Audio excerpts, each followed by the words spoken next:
Long Beach Peninsula. Its future is now. The people of the Long Beach Peninsula have a unique opportunity to have a voice in a long-range planning action that will determine the future of a place they know and love. They call it Beach. It's a peninsula, 25 miles long and 2.5 miles at its widest point. A jewel, poised at the edge of the sea, where the 2-mile-wide Columbia River mouth meets the vast Pacific Ocean. This fragile strip of land holds in balance all the forces that sustain life.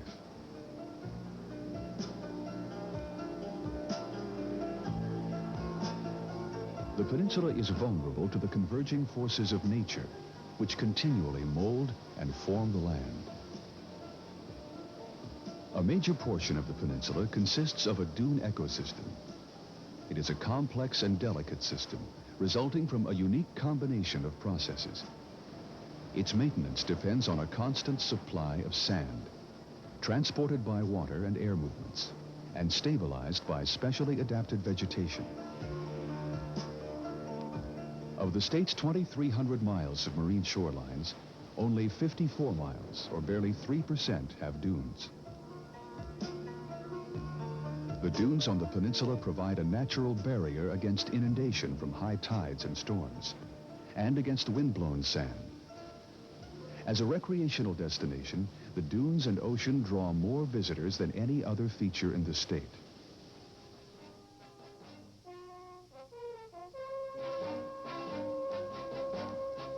Not only does this area contain Washington's rare example of this ecosystem, but possibly the nation's most unique estuary as well.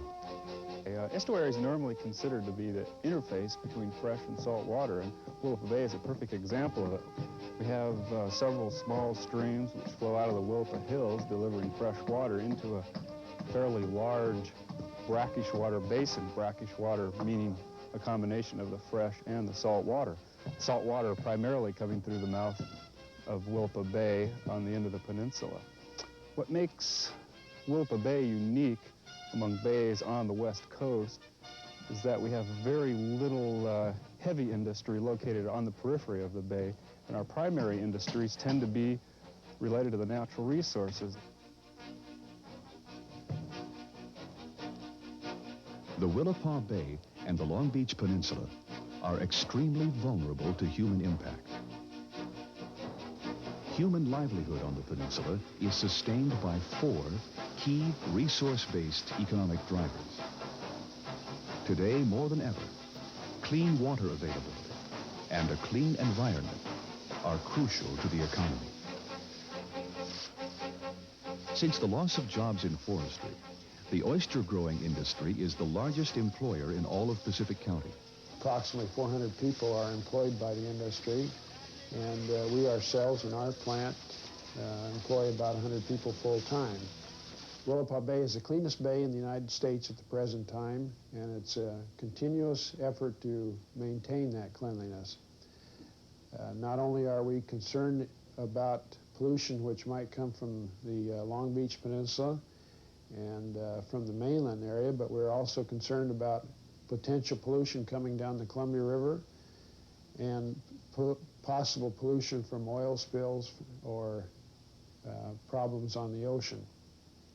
We have a challenge to protect one of the last remaining bays in the country where fresh oysters can be grown in uncontaminated water. The cranberry industry, the second largest employer, is also dependent on an abundant clean water supply. Cranberries grow in bog areas which are low and have underlying peat. We need a reasonably high water table, and it must be stable because we need the water for the harvest of cranberry in the fall when they're flooded like you see in the fields in the far distance. We also need it for irrigation during the summer months. We need it for frost protection during the early spring and late fall, and we also need it for the harvest operation. We need it for summertime.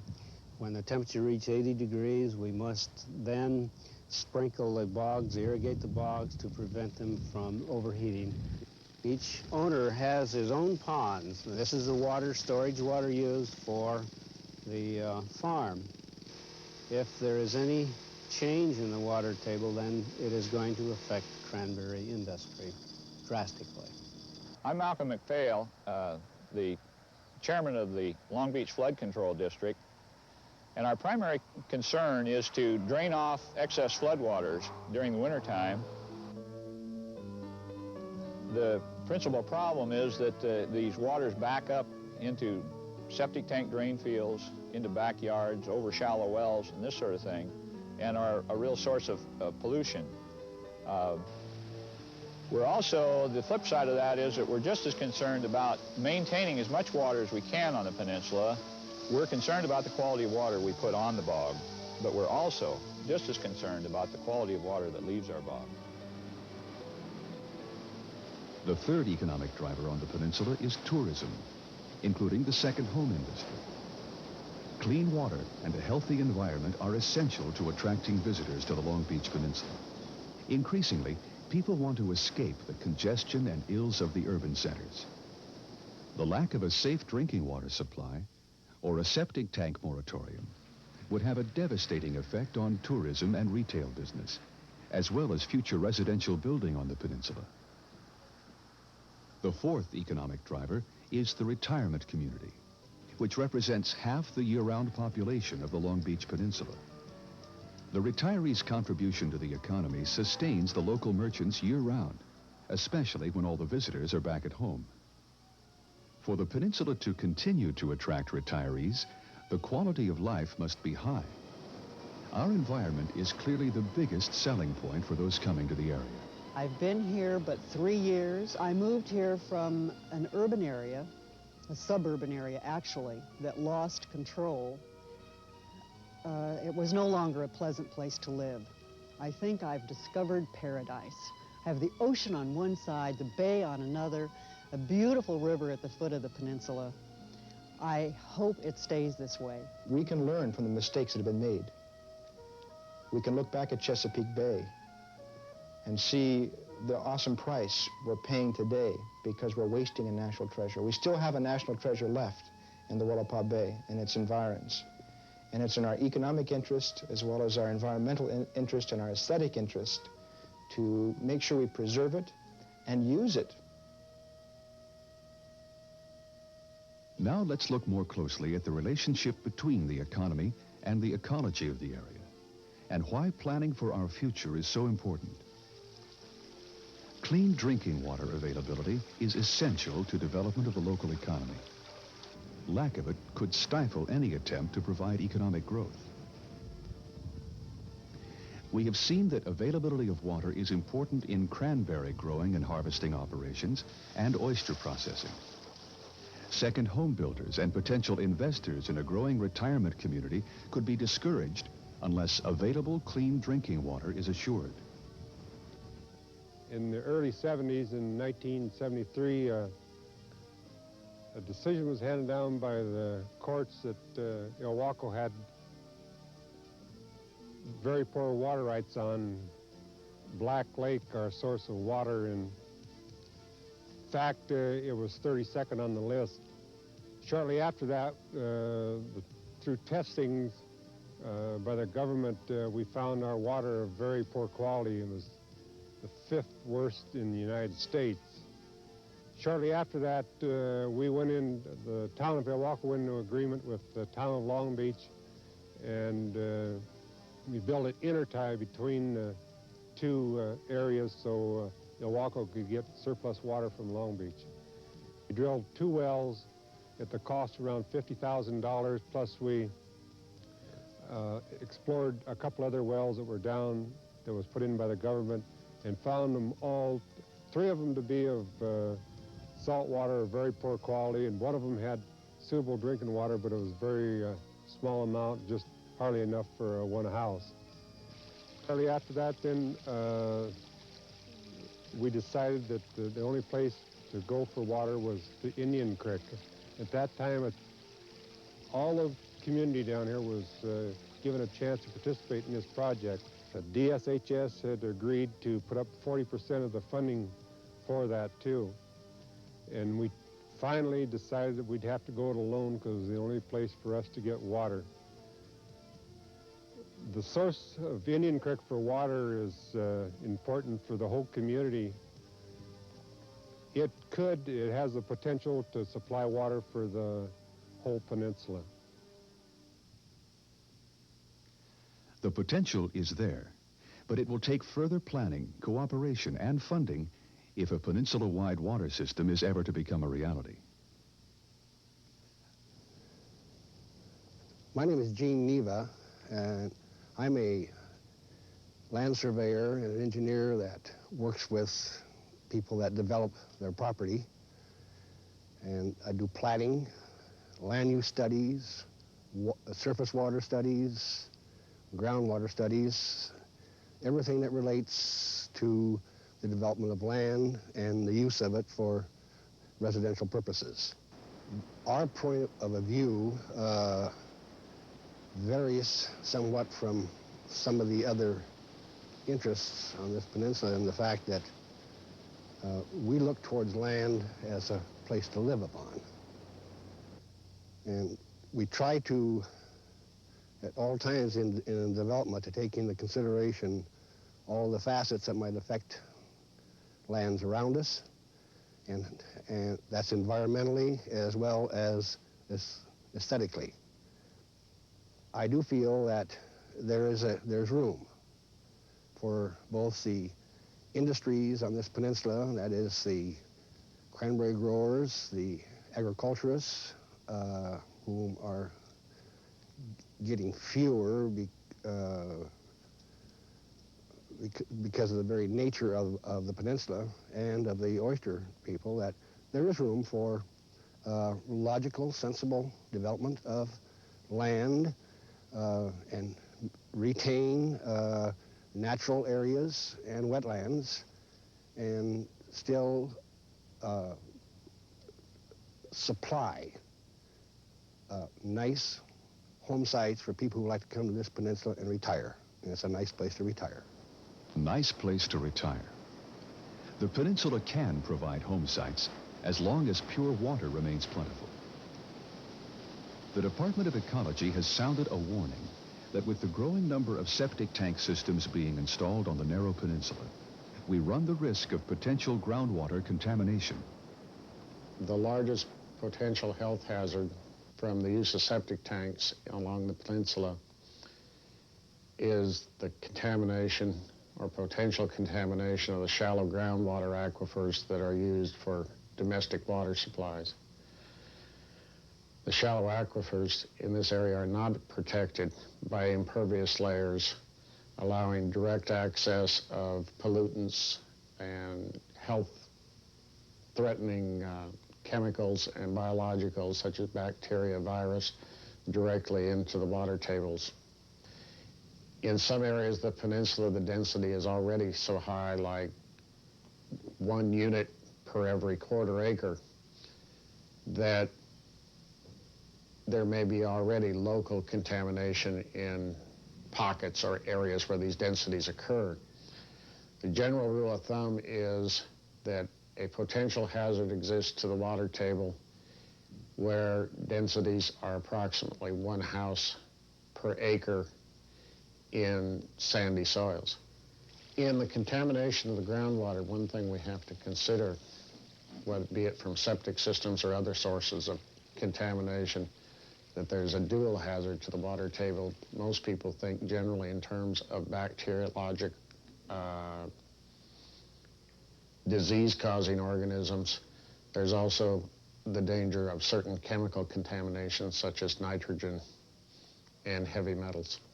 Almost all of us on the peninsula have septic tanks. If we have too much growth too quickly, it could affect our water supply. There are a lot of things to be considered and to be concerned about.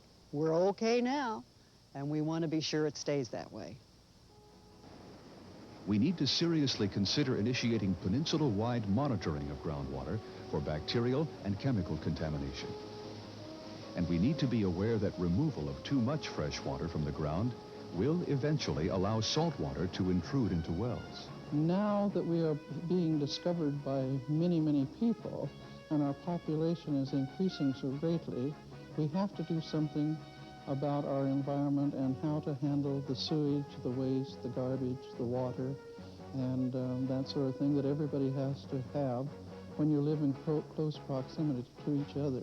A peninsula-wide monitoring system will not only inform us of bacterial contamination, but will also alert us if saltwater begins to intrude into our freshwater aquifers. Protection of surface water includes drainage into lakes and into the Willapa Bay. This means we'll need to identify all sources of agricultural runoff, as well as monitor seepage from septic tanks and other potential non-point sources of pollution.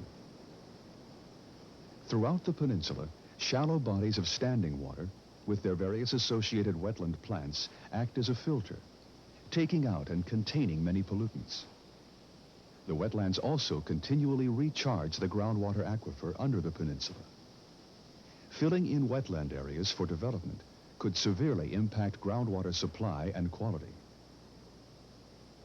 My knowledge, there are certainly other bays along the west coast even that have those characteristics, but not to the extent of Willapa Bay, because Willapa Bay is considered the only uncontaminated large estuary left in the continental United States, and that's why I emphasize that it's a national treasure. It's something we have to protect for our economic well-being and our environmental well-being. The challenge for us is to accommodate economic development and still maintain environmental quality. We've got to decide how are we going to allocate competing land uses so that no one industry stunts the growth in any other industry. We have three major industries. Besides cranberries, we have the oyster and fisheries and of course tourism. And we're really very much interdependent on one another. If one does poorly or if one fails, then we all suffer. And we really need to pull together as collectively, as a whole peninsula, and to maintain our good quality of life that we have here. So the economic reality of today is simply any effect which significantly upsets the ecology of the peninsula or the balance of its elements will surely injure the already frail economy. Ecology equals economy here. More recognizable is the wetland's key role in the aesthetic and life support functions in providing habitat for numerous wildlife species.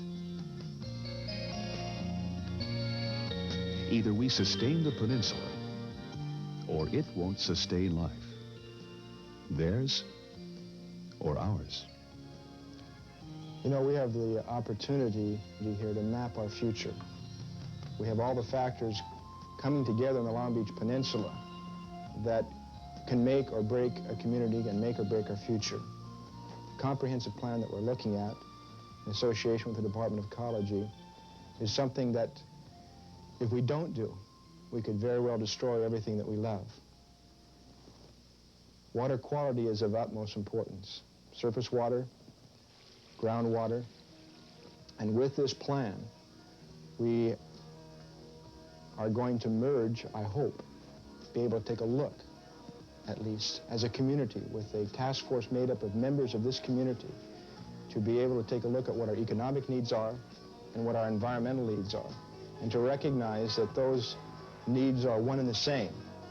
And it's a really unique opportunity. Instead of having the classic environmentalist versus developer, we have the opportunity to say, hey, this is the way we want to go as a community. We recognize our environment is vital to our future. The oyster industry, the cranberry industry, the tourism industry, the retirement industry, the building industry. We have a very fragile environment. I think it can be done. And with enough community involvement and help from the state, we can do it.